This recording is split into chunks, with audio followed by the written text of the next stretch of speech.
Assalamualaikum warahmatullahi wabarakatuh. Perkenalkan, nama saya Rahmat Agus Nugroho dari kelas 11 Kimia Anes 2. Pada kesempatan kali ini, saya akan menyampaikan tentang hal kependudukan Jepang selama di Indonesia atau di Nusantara. Oke, mari kita simak. Pasukan Jepang sejak awal berusaha menguasai Indonesia sejak pasca Perang Pasifik.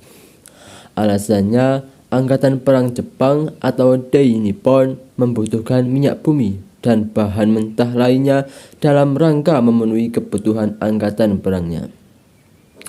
Pada 10 Januari 1942, tentara Jepang telah mendarat di Tarakan, Kalimantan Timur. Kemudian disusul dengan penguasaan daerah Balikpapan, Pontianak, dan Banjarmasin.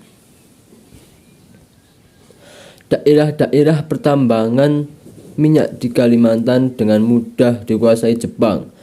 Tentara Jepang bergerak ke Sumatera, menduduki Palembang pada tanggal 14 Februari 1942. Sehingga makin mudah untuk Jepang merebut Pulau Jawa ini. Tentara Jepang menjalankan siasat perang kilat atau disebut dengan nama Blitzkrieg untuk mewujudkan Imperium Asia Timur Raya. Dalam menghadapi ekspansi Jepang, sekutu membentuk ABD-AGCOM atau Amerika British Dutch Australian Command dengan markas di Lembang, Bandung. Sementara itu, Letjen Hendrik Burden diangkat sebagai Panglima Tentara Hindia Belanda atau KNIL. Namun, dalam waktu relatif singkat, tentara Jepang dapat menguasai hampir seluruh kawasan Asia Timur dan Asia Tenggara. Kemudian mulai sejak itulah Jepang mulai menjajah wilayah Nusantara kita ini. Masa penjajahan Jepang di Indonesia atau di Nusantara tergolong sangat singkat dibandingkan dengan negara-negara sebelumnya, yakni sejak tahun 1942 hingga 1945. Namun, dengan masa pendudukan yang singkat tersebut, sejumlah kebijakan Jepang punya dampak yang sangat signifikan. Pada kali ini saya akan membahas beberapa dampak positif dan juga negatif. Adapun dampak negatif dari kebijakan Jepang yang sewenang-wenang bagi rakyat Indonesia sebagai berikut.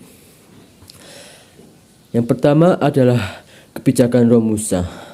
Hal itu menyebabkan munculnya berbagai macam permasalahan sosial yang mengakibatkan trauma bagi masyarakat Indonesia. Dampak kedua ada eksploitasi besar-besaran. Eksploitasi ini dilakukan Jepang yang bisa mengakibatkan penderitaan dan kesengsaraan rakyat Indonesia. Dampak yang ketiga, kehidupan yang menderita dan sengsara karena kemiskinan. Hal ini dikarenakan segala potensi ekonomi di Indonesia digunakan untuk mendukung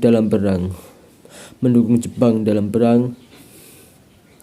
Namun nyatanya tidak semua kebijakan Jepang merugikan rakyat Indonesia. Beberapa di antaranya memberikan dampak positif. Yang pertama adalah diperbolehkannya penggunaan bahasa Indonesia sebagai bahasa komunikasi.